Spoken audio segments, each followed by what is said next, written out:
Referee does not figure in the scoring. 3 judges will score at ringside.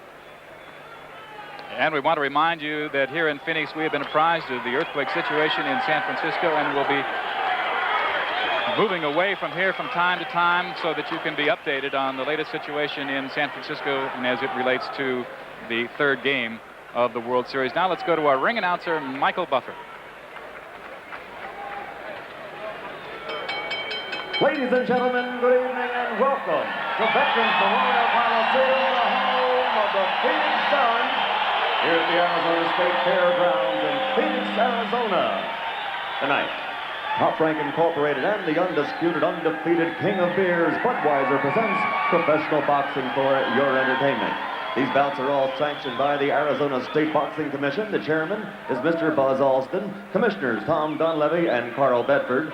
The executive director is John Montano. The judges working on an alternating basis will be Greg Hughes, Bob Cox, Howard Ritchie, Aaron Kaiser, and Dr. Michael Munoz. Physician ringside, Dr. Charles Howard. The timekeeper is Tim Ackerman, and counting for the knockdown seconds will be Sam Munoz. And now, ladies and gentlemen, let's get things started with 6 rounds in the heavyweight division. The referee for this bout is Al Munoz.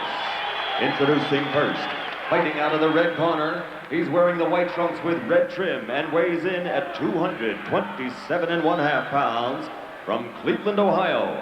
As a professional, he's got 16 victories, 7 by KO against 12 defeats and 1 draw. Ladies and gentlemen, Harry Terrell.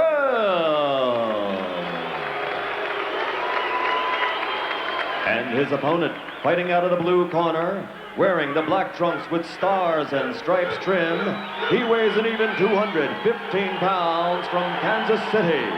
Undefeated as a professional, 17 consecutive victories, 15 by KO.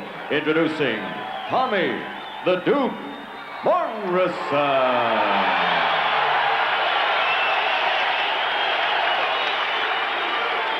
Gentlemen, the mandatory 8 count is in effect. You can fall 3 times in 1 round, the fight's over. The bell does not save you. Let's shake hands, come on fighting. Well, quite a disparity in age here. Tommy Morrison at 20 years young, and his opponent, Harry Terrell, tonight, 38. Terrell with only 6 fights in the last 9 years. Took 4 years off between 82 and 86 because of necessary surgery 3 times on his right hand. He is described as a elusive boxer, wants to stick and run against the powerful Morrison. And I'll tell you, this is a ring tonight that doesn't lend itself to that, Pete. It's a very small ring. I don't think any more than 20 feet, if that. Maybe 18 on the inside. So if you're going to try and box and move, it will not help you.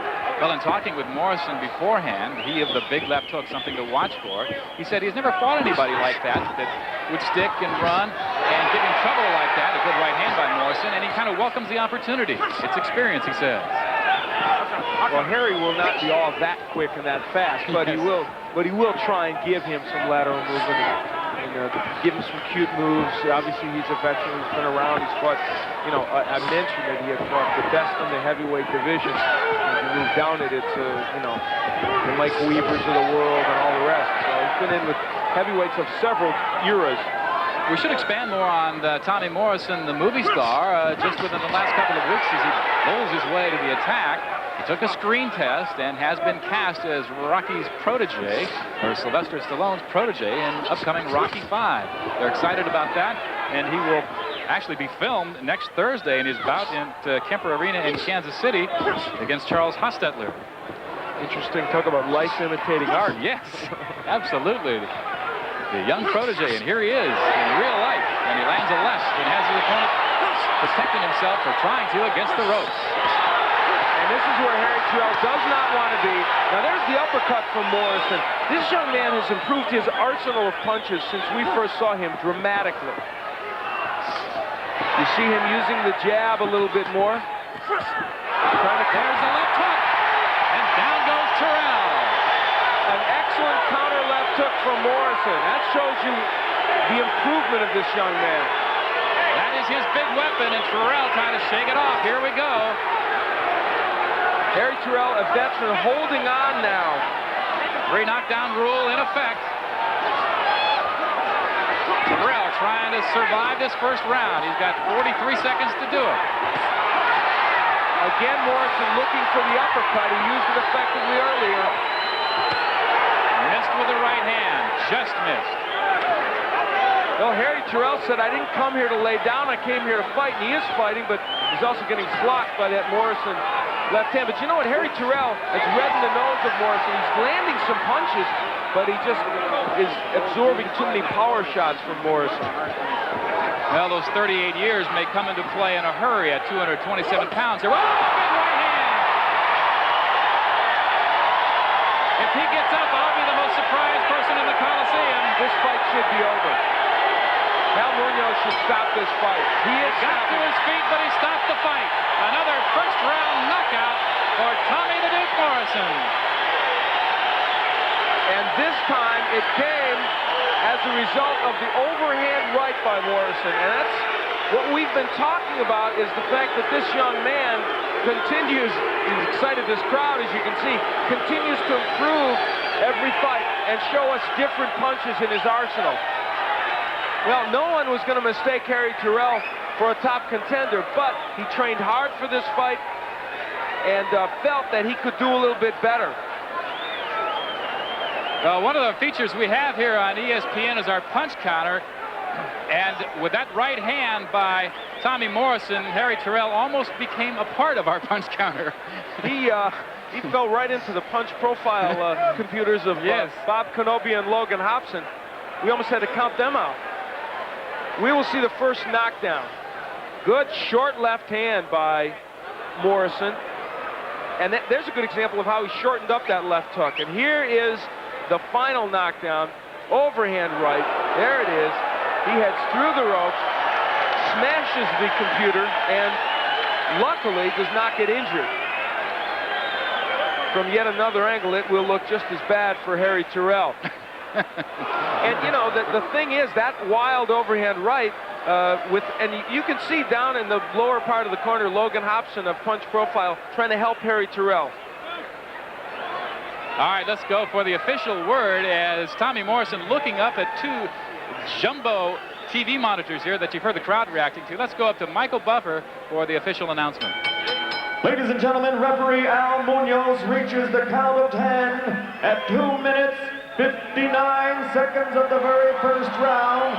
The 11th time this gentleman has had a first round KO. His record now 18-0, 16 KOs. The winner, Tommy the Duke Morrison.